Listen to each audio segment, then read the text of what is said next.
Joining us to discuss this via Skype is the CEO of Diaspora PR, Jermaine Sanwoolu. Jermaine, it's good to have you join us right now. Good morning. Thanks for having me. Good morning to you. Right. Now, opposition EFF leader Julius Malema on the floor of the parliament put forth an African proverb saying that when you want to eat an elephant, you do it bit by bit. Now we see how they've been making progress. This is the 8th time they're putting forth a vote of no confidence on the president. What do you see going forward? With this progress they're making? Well, they are actually making a lot of progress right now. And as I said, that you eat an elephant bit by bit. And that is what they have successfully been able to do over the years. As you rightfully said, this is the 8th vote of no confidence that President Zuma survived. And like a cat that they say has 9 lives. Who knows if it may be his last life? But as you can see, the majority, even 30 people from the ANC actually voted against President Zuma, and 9 people actually abstained from the whole House Parliament there. So that shows that people are beginning to have a change in orientation, change in mind towards this president who has actually made the South African economy, South African unity actually suffer over the years. But let's see how it goes, and let's see how successful they will be coming up to the 2019 elections.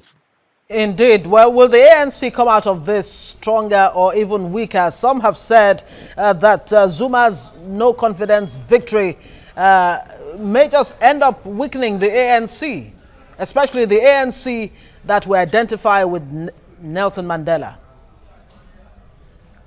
Exactly. The ANC is, Africa's oldest and most known freedom liberation party through the Nelson Mandela times. They did a very, very great work. Now, coming up to now, President Jacob Zuma, they've actually suffered a big blow to their image, to their reputation, having someone that they put as a leader, Jacob Zuma, someone who is embroiled in corruption, who was forced to pay back millions of dollars because he spent that money, state money, to renovate his own personal property. He sacked recently his finance minister because there was allegations to ties to what they are doing, financially preparatory to what they are doing with the Gupta business empire. So we are seeing this man that is actually not just denting his own image, but actually denting the image of the party. Now, Section 50 of their constitution allows a change of the House of Parliament, and that the president has to dissolve the whole parliament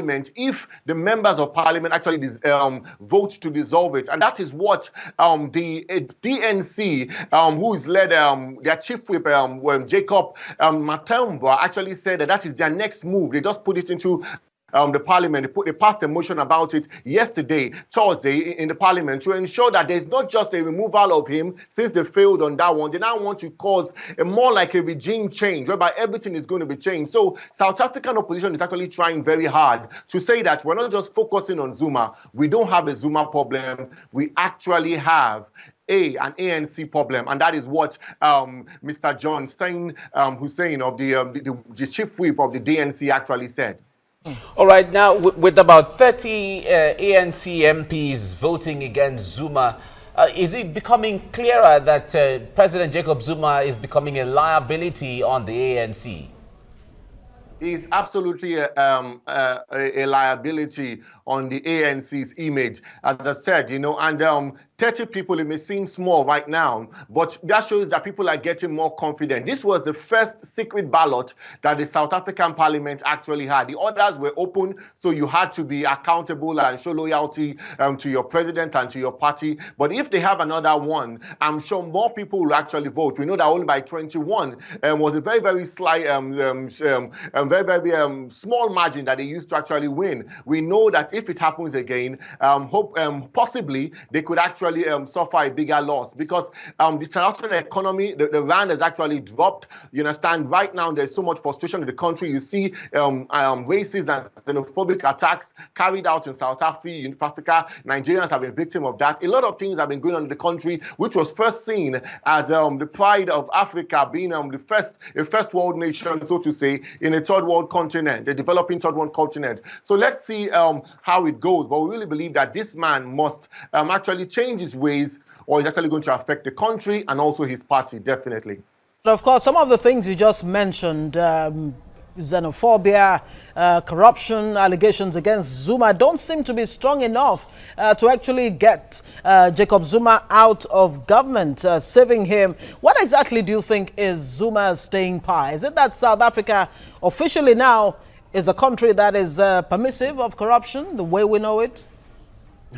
That's quite interesting. Well, I'm sure many South Africans will want to believe that they are not so corrupt, but the reality now is that it is not just the South Africans who have a say, it is the lawmakers. Now, the question now is that do South African lawmakers actually represent the voice of the people, or are they just playing to settle their own pockets and also just settle their own political career? Because it seems, as you said, nothing can take this man out. But, you know, they said every day for the thief, but one day for the owner. Not calling him a thief in any way, but the fact now that he has had his way 8 times. Let's see if the 9th time may be his downfall. But the fact is that South Africa is an upright nation, and they actually, hopefully in the 2019 elections, they will show their uprightness and their decision to have a transparent, a credible, and an upright leader voted in. And they should ensure that President Jacob Zuma does not have a hand in actually choosing a successor, because that will lead to even more disaster. All right, Jermaine, let me create a scenario here. Although we know the president has survived this no confidence vote, but if we turn the table, just in our imagination, and he was voted out, what does the Constitution say? Who is supposed to replace him? Is there going to be another election, or the vice president will just step in, or the entire cabinet is supposed to go down?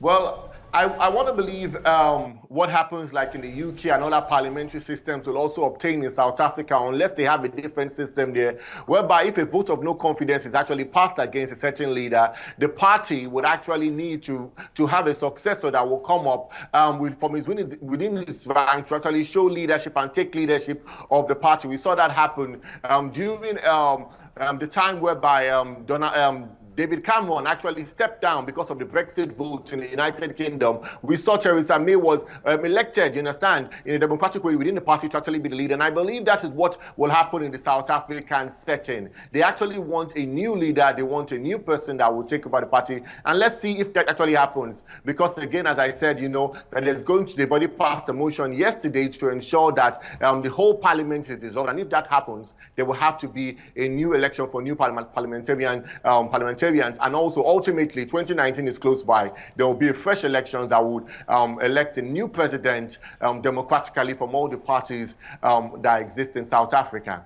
Of course, by December, there will be another election to choose a new chairman for the ANC. Now, let's talk about how this whole process went on. The secret ballot was used for the first time in this no confidence vote. Do you think there's a link between this secret ballot and Zuma's survival this time around? Yes, it's both ways. The secret ballot actually helped those people who actually had displeasure with Jacob Zuma and to actually voice their displeasure through their votes, because it was done secretly. No one saw them actually voting. They went out there and did it.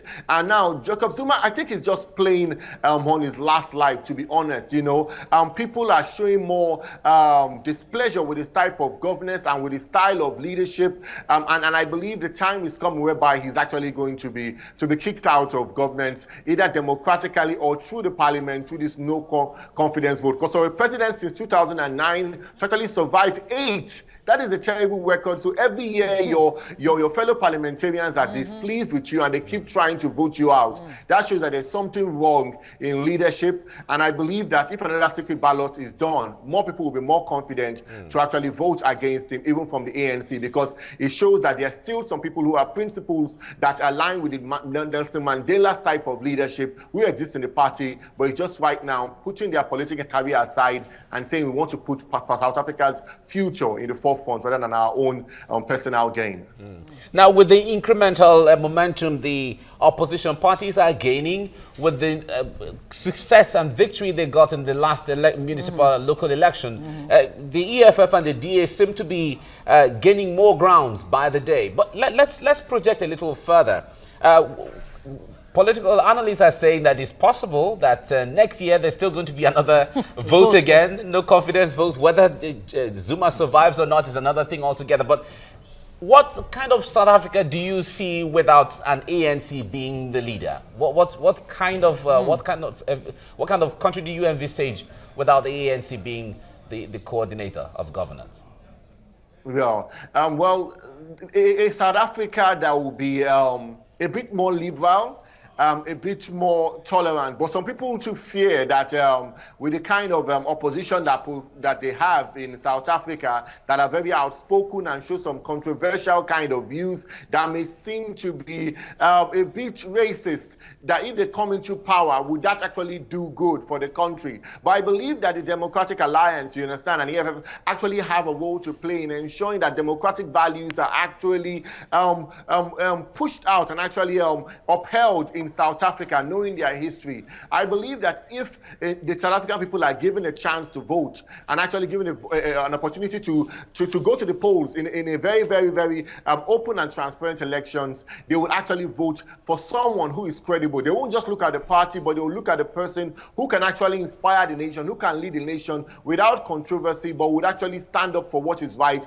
and, you know, unite the black, the white South Africans, the foreign nationals that exist in South Africa, and not just stick to their comfort zone of the former late Nelson Mandela's party and say that anyone that party produces is good, as we have seen that 199 people in that party actually voted for a character such as Zuma, whose credibility has actually been tarnished over the years. So they're actually looking for a new party with fresh ideas, fresh values, and if the ANC can rebrand, that's well and good, but the other parties will actually pick a candidate that will actually do that effectively and restore the dignity and the strength and the hope that South Africa brings to the rest of the world, being a very developed nation in Africa. All right, of course, Jermaine Sanwoolu, people are still wondering whether South Africans can really still trust the ANC. We'll have to leave it there. Thank you so much for your time and, of course, your insight as always.